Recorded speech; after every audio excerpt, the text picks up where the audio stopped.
एक नेचुरोपैथी ही ऐसा मार्ग है जो इंसान को सच्चा इंसान बना सके। ठीक 8 साल पहले मेरी हालत बहुत खराब थी। मैं रोबोट की तरह चलती थी। मेरा वजन था 85 केजी और पेट इतना बड़ा। तो ये जायज़ है कि जब वज़न ज़्यादा होता है तो इंसान को कई बीमारी आ जाती है। सच पूछो तो इंसान का दुश्मन केवल वज़न है और कोई नहीं। जब वज़न बढ़ता है तो एक के बाद एक बीमारी आने लगती है। वैसे मुझे भी severe migraine, spondylitis, frozen shoulder, एक एक्सीडेंट में गिरने की वजह से L4, L5 में गैप, लास्ट स्पाइन में क्रैक, साइटिका, चलूँ तो घुटनों में टिक टिक आवाज़ आती थी, हड्डियों में पानी भर जाता था, लिगामेंट्स बार बार क्रैक हो जाते थे, हीमोग्लोबिन, कैल्शियम, D3, B12 सब कुछ कम। सोचो कितनी गोलियां लेती होंगी। दिन की 40 टैबलेट लेती थी मैं। रात को सोने के लिए भी मुझे ट्राइका 0.5 लेनी पड़ती थी। खाने से पहले डायोवन लेनी पड़ती थी क्योंकि पूरे बॉडी में खुजली आती थी। पूरे शरीर को मैंने दवाइयों का घर बना दिया था और इसके साइड इफ़ेक्ट में मुझे स्किन डिसीज़ यानी हाथों में और इंटरनल पार्ट में सब जगह कट्स हो गए थे। आज कुछ भी नहीं है। आज नहीं, कब के नहीं है। तो इसी भोजन प्रथा से मैं खड़ी हुई हूँ। शुरुआत मेरी हुई थी जब तब वापी टुकवाड़ा के सेमिनार से, और वहाँ पे मैंने सीधे ही उपवास पे जोर दिया। यानी चौहान साहब ने मुझे बताया कि आपका रास्ता एक ही है अगर आपको खड़ा होना है, डालना बंद, निकालना शुरू। बस इस बात को मैंने पकड़ लिया और उसी क्षण से मैंने पानी भी बंद कर दिया और केवल दिन में 3 बार एनिमा। 3.5 दिन के निर्जल बाद रात को मैं आधा घंटा गरबा खेली। अब सोचिए ताकत किस में है, भोजन में या उपवास में। जबकि मैं शिविर में गई थी तब मेरी मम्मी और बड़ी दीदी मुझे लेके मेरा ख्याल रखने के लिए साथ में चले थे। तब मेरे साथ वॉकर था। मैं बिना वॉकर के नहीं चल सकती थी, मेरा बैलेंस ही नहीं रहता था, इतना बॉडी स्टिफ हो गया था। फिर 3.5 दिन के बाद जब इतना सा अंगूर का रस, उस टाइम अंगूर का शिविर था केवल अंगूर पे, तो चौहान साहब ने मुझे आधा गिलास अंगूर का रस दिया और कहा इसको पीने में कम से कम 10-15 मिनट करना, इसको चबा चबा के पीना। और उसके बाद मुझे मेरा रास्ता पता चल गया। ठीक 45 डेज से 50 डेज तक मैंने केवल अंगूर का रसाहार किया। एक दिन निर्जल उपवास और एक दिन रसाहार। जितनी कठिन तपश्चर्या उतना जल्दी रिजल्ट। 7वें ही दिन मैंने कॉलेज में दिया हुआ परफॉर्मेंस, शिविर के हर रात में जब लंबी शिविर होती है तो गरबे होते हैं, तो वहाँ कैसेट बजी और मैं कब खेलने लगी मुझे पता ही नहीं चला। और 7वें दिन तो कैसेट के बजने के बाद सीधा ये सत्यम शिवम सुंदरम का सॉन्ग चला जो मैंने कॉलेज में और स्कूल में परफॉर्मेंस दिया था, वो अपने आप ही हो गया। मेरे नी तो मुड़ते ही नहीं थे। डॉक्टर ने तो कहा था कि अगर ऐसा हाल रहा तो आपको नी रिप्लेसमेंट करवाने पड़ेंगे, लेकिन कल आपने भी देखा कि मुझे कोई तकलीफ नहीं है। अब मैं आसानी से कोई भी डांस कर सकती हूँ। कहाँ से आया ये सब? जबकि मुझे तो साथ में वॉकर था। सब डॉक्टर ने कहा था कि अब तू जब तक जिंदा रहेगी तुझे सप्लीमेंट्स लेने पड़ेंगे क्योंकि तेरे बॉडी में नेचुरल कैल्शियम बनता ही नहीं है। मेरा कैल्शियम लेवल बिल्कुल डाउन हो चुका था सेकेंड डिलीवरी के बाद। वो केवल और केवल ये कच्चे आहार पे रहने से मेरे सारे रिपोर्ट्स बदल गए। 50 दिन के बाद मैंने फिर अलग अलग जूसिस, उसके बाद जूसिस और उसके साथ फल लेना शुरू किया। उसके बाद आहिस्ता आहिस्ता जैसे ककड़ी, टमाटर, ये सब लेना शुरू किया। यानी टोटल रॉ पे मैं ठीक 4.5 महीना रही।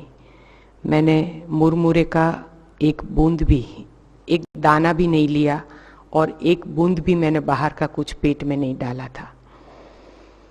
4.5 महीने कंप्लीट हुए और फिर मैंने अपने रिपोर्ट्स करवाए तो सच में डॉक्टर दीपेश शाह जो हमारे गुरुकुल में फिजिशियन है, उनको जब मैंने अपने रिपोर्ट दिखाए तो वो तो बोले ये रिपोर्ट गलत है, तुम कहीं और करवाओ। मैंने क्रॉस चेकिंग 2 लैब में करवाया लेकिन रिपोर्ट वही के वही। फिर डॉक्टर ने कहा अब तेरे रिपोर्ट सही लग रहे हैं, तू जिस कंपनी की दवाई खाती है वो चालू रख। मैंने बोला सर पहले मुझे लिख के दो कि मैं 100% ठीक हूँ और अब मुझे कोई दवाई की या किसी की ज़रूरत नहीं है। वो बोले दवाई की ज़रूरत तो रहेगी तभी तो तुम्हारे ऐसे रिपोर्ट्स आए। मैंने बोला सर पहले आप लिख तो दो फिर मैं आपको बताती हूँ। तब मैंने चौहान साहब का एक पैम्पलेट उनके हाथ में दिया और कहा कि शाम को घर पे जाके खाना खाने के बाद पढ़ना। मैंने ये सब किया है। फिर आप मुझे बताना कि अब मुझे क्या करना चाहिए। वो घर पे गए, खाने भी नहीं बैठे, फ्रेश होके तुरंत उन्होंने पढ़ा और सामने से फ़ोन आया, तू ये करती है? मैंने बोला हाँ सर। तो बोले दवाई कौन सी कंपनी की लेती है? मैंने बोला सर दवाई मैंने नहीं ली है, 4.5 महीने हुए, एक भी टैबलेट नहीं ली है मैंने। बोले इतने अच्छे रिपोर्ट्स तो मैं बिलीव ही नहीं कर सकता। सच पूछो तो सबको ये करना चाहिए। अगर इंसान को इतना पता चल जाए कि आहार ही औषध है तो हम जैसे डॉक्टरों की छुट्टी हो जाएगी। खुद डॉक्टर ऐसे हंसते थे मुझ पे कि अपने तक सीमित रखना वरना तू मेरा धंधा चौपट कर देगी। लेकिन मैंने तो ये ठान ली थी कि जिसने मुझे खड़ा किया है बस उसको मुझे बांटना है। और मैं चल पड़ी। चौहान साहब के साथ साथ जहाँ भी वो जाते मैं जाने लगी और वहीं से मेरा कॉन्फिडेंस बिल्टअप हुआ। और फिर मैंने सोचा कि क्यों ना मैं कुछ करूं, जबकि जिंदगी का आखिरी गोल इंसान का क्या होता है? प्रभु प्राप्ति। तो आखिरी उम्र में हर कोई नहीं दौड़ पाता है। हम सोचते हैं कि हम कुछ भी सेवा करना चाहे तो हम सोचते हैं कि अभी नहीं, बच्चे बड़े बड़े हो जाएंगे बाद में करेंगे। फिर बच्चे बड़े हो जाए तो सोचते हैं इसकी शादी हो जाए फिर करेंगे। लेकिन वो कल कभी नहीं आती जब हम घर से छूट सके, क्योंकि एक के बाद एक जिम्मेदारी आती ही रहती है। तो क्यों ना हम क्षण को पकड़ ले और जो इंसान क्षण को चूक गया, समझो वो ट्रेन चूक गया, उसकी जिंदगी की ट्रेन चली जाती है लेकिन वो अपना गोल कभी पूरा नहीं कर सकता है। सिर्फ सोचता है लेकिन कर नहीं सकता है। करना है आज से, अभी से, इसी क्षण से। बस वहीं से मैंने अपना जीवन ये प्रथा के प्रति और मानव सेवा के प्रति समर्पित कर दिया और आज आपके सामने हूँ। जो भी हूँ, मैं चौहान साहब की शिष्या हूँ। कभी कभी भूल हो भी जाती है क्योंकि हम तो आखिर में तो छोटे ही है। तो जो कुछ भी मेरा कहना था कि ये सिस्टम पे आप इतना विश्वास और श्रद्धा रखना कि आपको रिजल्ट जरूर मिलेगा। ऐसा नहीं है कि कभी रिजल्ट नहीं मिलता है, केवल हमें जिस सिस्टम को हम फॉलो करें उस पे समर्पित होना पड़ता है और श्रद्धा रख के उसमें आगे बढ़ना पड़ता है। यहाँ पे मुझे लाने वाले पूज्य रमेश भाऊ है। हम लोग सूरत के सेमिनार में मिले थे और वहाँ से उन्होंने मुझे भोपाल का दर्शन करवाया। जब मैं पहली बार इधर आई, मैंने पूज्य भाऊ जी की इधर सेवाएं देखी, मैं इतनी अभिभूत हो गई। मैंने सोचा मैं जिस चीज़ को ढूंढ रही थी वो मुझे यहाँ मिल गई, क्योंकि इंसान चाहता है कि धरती पे स्वर्ग उतर आए। तो मैंने ऐसी भाऊ जी की सेवाएं देखी कि हम सबको यही कहते हैं कि जिसने स्वर्ग नहीं देखा बस भोपाल चले जाओ, क्योंकि यहाँ पे ही ऐसी मानव सेवा होती है कि जिसको देख के हमारे मन के विचार भी बदल जाते हैं। भाऊ जी की इतनी अखूट सेवाएं और बिना स्वार्थ के, तो अपने आप सर झुक जाता है उनके चरणों में। जब भी मैं यहाँ आती हूँ मुझे ऐसा ही लगता है कि मैं अपने मायके आई हूँ। सही बात।